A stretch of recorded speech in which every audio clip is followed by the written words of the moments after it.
estava falando, né? Nós iremos falar um pouco sobre projeto de vida, escolha profissional ou transformação social. Como se dá esse processo, né? E aí nós iremos pensar a partir dessa temática, né?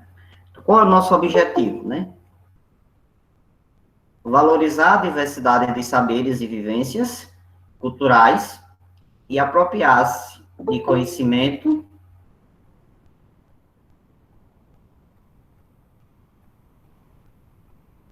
e experiências que possibilitem entender as relações próprias do mundo, do trabalho e fazer escolhas alinhadas ao exercício da cidadania e ao seu projeto de vida, né?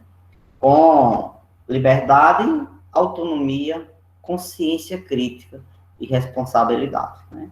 Então, a gente vai pensar a partir desses três premissas, né? Autonomia, consciência crítica e responsabilidade, tá bom? Na nossa aula de hoje, nós iremos pensar a partir desses 4 pontos, né? Ter um projeto de vida, o que é ter um projeto de vida, né? O autoconhecimento, escolha profissional e transformação social. Então, nós vamos abordar essas 4 temáticas, né? E aí, vamos começar a nossa aula, tá bom? Projeto de vida, escolha profissional ou transformação social. Como se dá esse processo? Eu vou iniciar com um vídeo, é curtinho, né? Onde é um pensador, um filósofo, ele vai argumentar, né? Um pouco sobre o sentido da vida. Uma das coisas que a gente aprende estudando filosofia é que a vida não tem um sentido pré-definido. Nós não nascemos com absolutamente nada pronto e nada definindo ou designando aquilo que a gente vai ser. Se por um lado isso pode ser meio assustador, porque fala, nossa, então minha vida não tem sentido, ao contrário, a filosofia nos mostra que toda a vida é absolutamente plena de sentidos. Nós podemos dar para a vida o sentido que nós quisermos. Aí você vai com toda razão falar, nossa, mas existem fatos tristes, existem fatos alegres? Concordo. E é quase que um dever nosso nos deixar sentir alegria, nos deixar sentir a tristeza, nos deixar sentir aquilo que nós estamos sentindo. Mas dar o sentido da vida não é só nos rendermos a essas emoções, que são muito importantes, mas é também pensar que nós somos, em alguma medida, donos daquilo que nós podemos fazer. Nós não somos donos de tudo. Existem inúmeros elementos sociais que nos impedem de fazer coisas. E reconhecer esses impedimentos, reconhecer os nossos limites, é tão importante quanto reconhecer as nossas potências. Porque nos dois casos, se a gente não reconhece as nossas potências, nós acabamos nos frustrando por imaginar que nós não somos capazes. E nós somos muito mais capazes do que muitas vezes imaginamos. Ao mesmo tempo, se nós não soubermos também que a nossa existência tem limites e que as nossas potências elas vão ser freadas no convívio com os outros, na vida social, pelas instituições, pelos constrangimentos daquilo que nós vivemos, nós também vamos nos iludir achando que nós podemos fazer tudo. Por isso que a filosofia nos diz que a vida não tem nada pré-determinado, mas nós podemos construir o sentido daquilo que nós somos, levando em consideração as nossas potências e os nossos limites, para que a gente, olhando só para as potências, não se ache o máximo e esqueça que nós somos humanos, mas também para que a gente, olhando os limites, a gente não se sinta angustiado ou triste, mas a gente se sinta desafiado a juntos superarmos alguns desses limites. Se uma pessoa roubar todos os... Pronto, pois bem, nós vimos aí como superar, né? Como vencer os nossos limites, né? E foi uma abordagem curta, mas bem objetiva, né?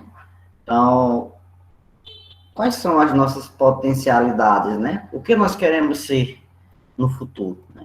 E aí já começa a se planejar a partir de agora, né? Então, por que o projeto de vida é importante para o desenvolvimento? São questionamentos que fazemos para que essas indagações elas nos proporcionem esse inquietar-se, né? Esse desejo de querer mais, né? De querer ir além, né? E aí vem uma frase para sintetizar um pouco isso que a gente está falando, né? Idealizar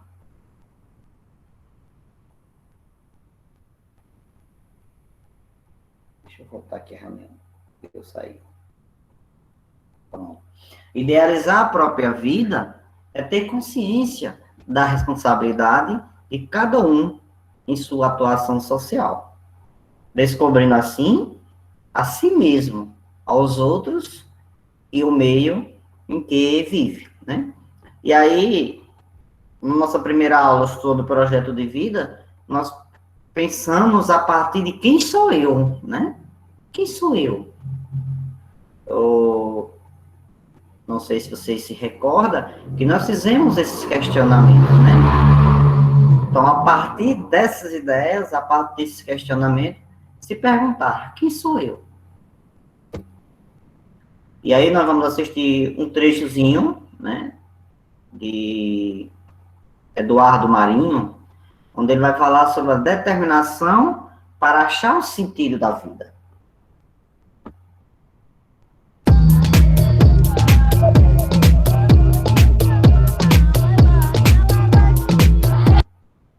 Da minha vida. Eu não acho que tem grandes coisas, não, mas as pessoas pedem para eu contar porque parece que causa reflexões.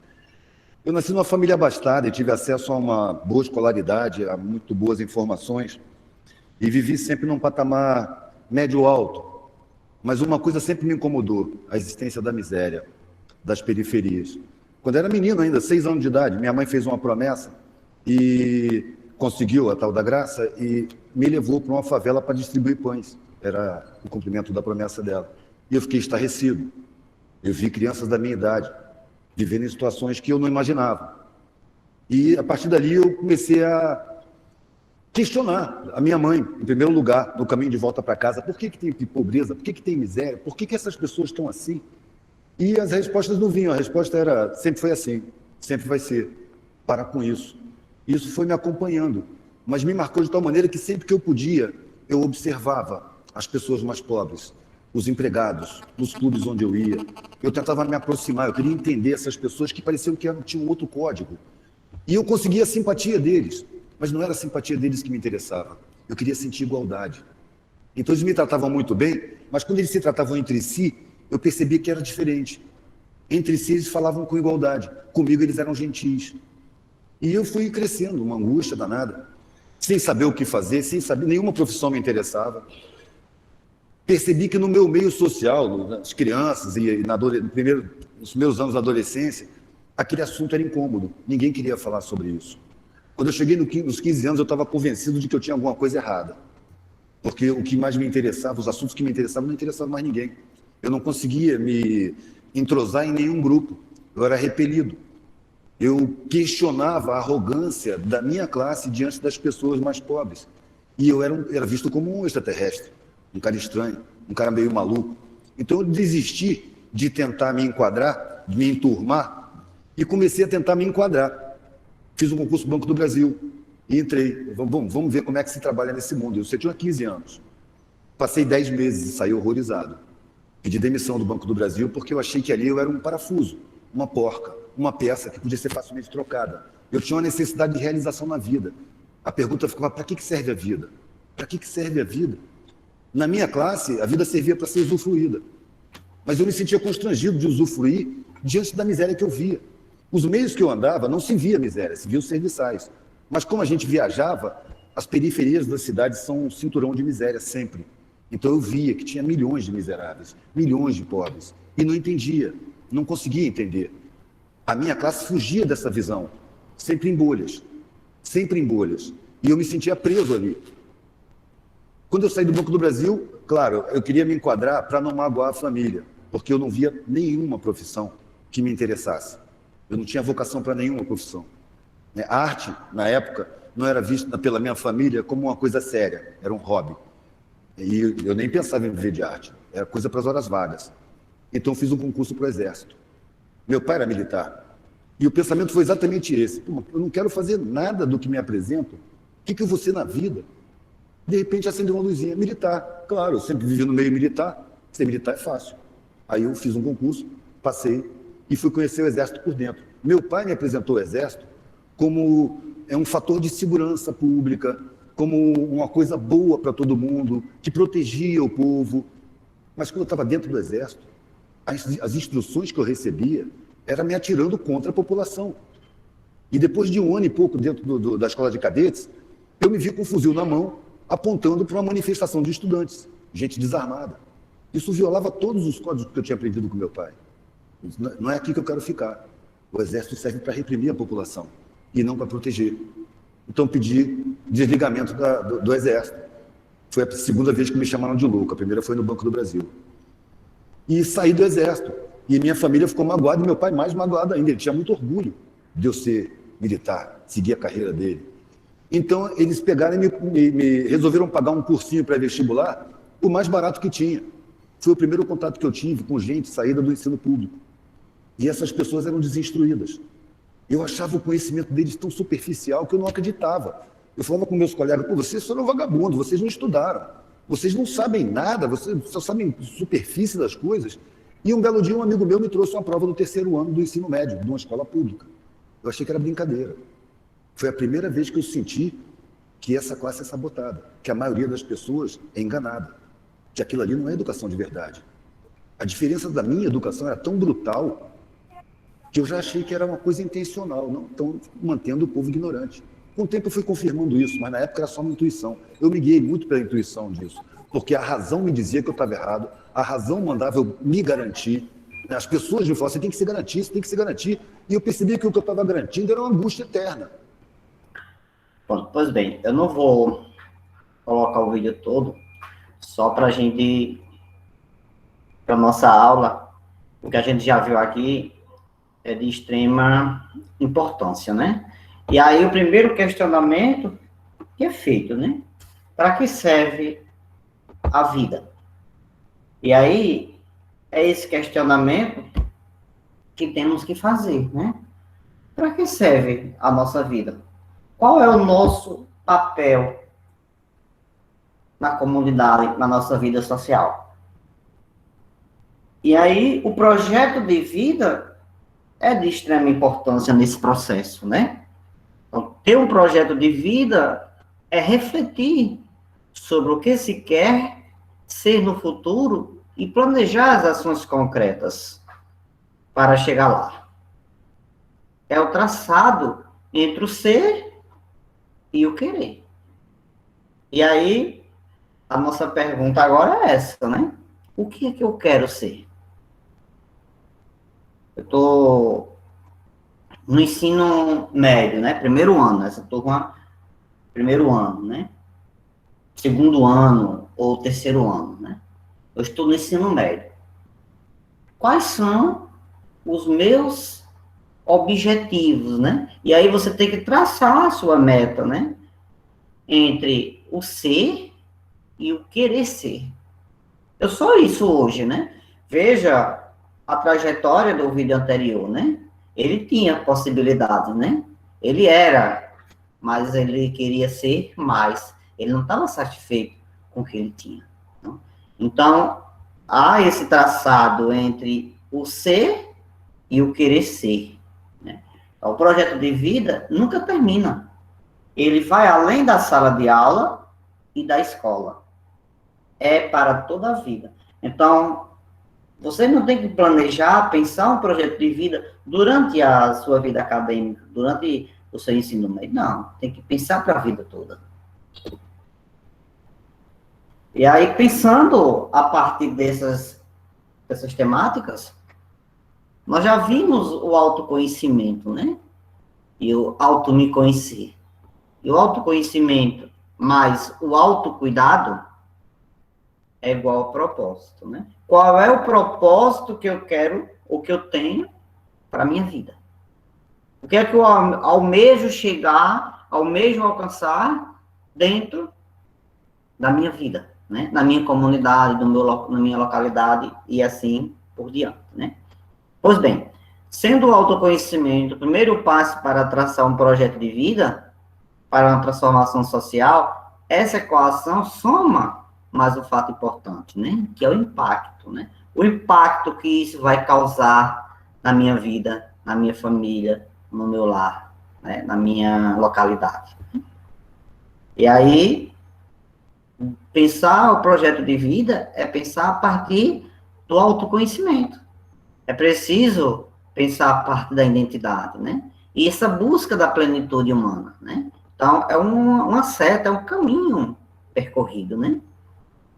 É o encontro, né? Do ser como o querer ser. Então, é preciso a gente começar a pensar quem eu sou, né? E como eu quero ser a partir da manhã. Eu quero que a minha vida continue do jeito que está, ou eu projeto algo para a minha vida. Então, é a partir desses conceitos, né? É a partir dessas ideias que a gente vai planejando o nosso projeto de vida, a nossa vida como um todo, né?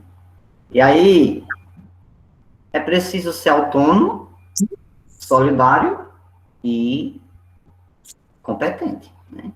Faz parte da juventude, né? Porque será capaz de avaliar e decidir baseado nas suas crenças, valores e interesses. É preciso que cada um de nós, né? É preciso que vocês comecem a pensar a partir dos valores, né, que cada um tem. Porque será capaz de envolver-se como parte da solução e não como problema. Então, é preciso que vocês comecem a pensar para que, olha, eu sou a solução de muitas coisas. Eu sou a solução.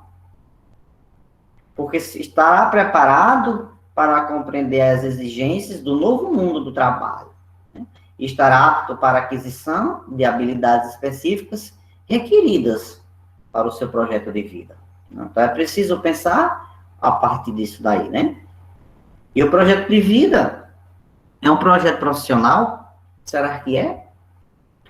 Apoiar os estudantes na construção do seu projeto de vida não significa ajudá-los na definição de uma carreira profissional, mas, antes, definir quem eles querem ser, que valores querem construir, e instruir em sua vida como fundamentais. O que é que eu quero? Né? O que é que eu busco para o meu futuro?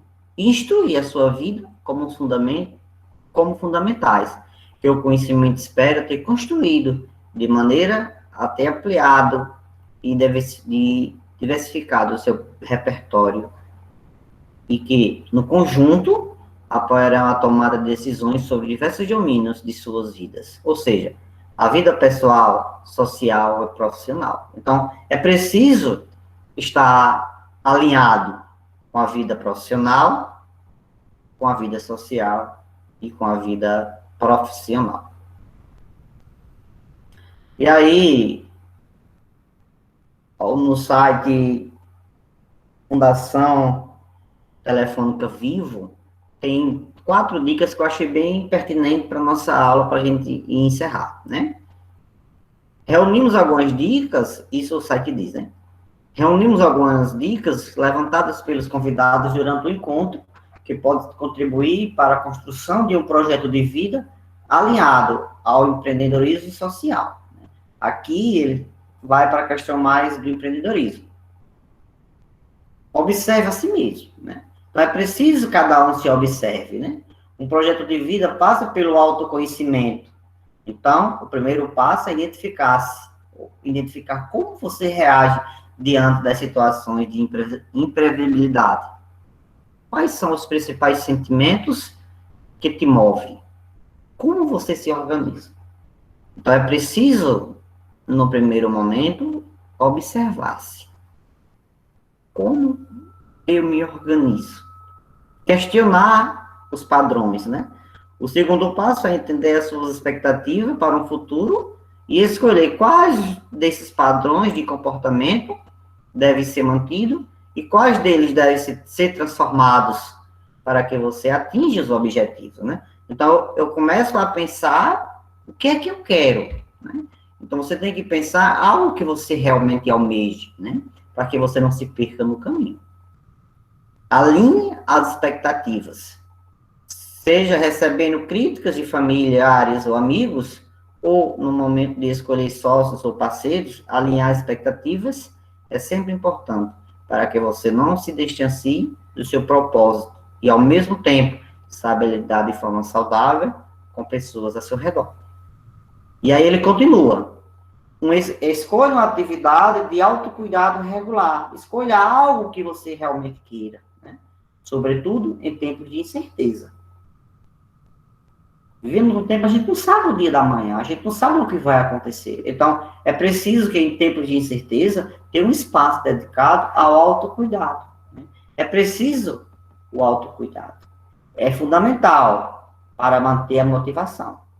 A ideia é ter, no dia, um momento para fazer uma atividade que traga bem-estar. É importante se certificar de que essa atividade seja feita com regularidade e frequência, como parte da nossa rotina. Então, é preciso pensar a partir dessas expectativas, a partir dessas dicas, né? E aí, a gente já encerra, né, com esta frase, né? A mente é como um músculo. Quanto mais você a exercita, mais forte ela fica e mais ela pode expandir, né? Então, é preciso pensar a partir dessa frase, né? É preciso alimentar a nossa mente, é preciso se questionar, porque a mente é como um músculo. Quanto mais você exercita, mais forte ela fica, né? E mais ela pode expandir. Então, quero agradecer a todos, né? Obrigado pela participação na nossa aula. Hoje nós estamos com mais pessoas participando, devido também à junção das aulas, tá bom? Então, obrigado pela participação de vocês. No final do dia, eu mandarei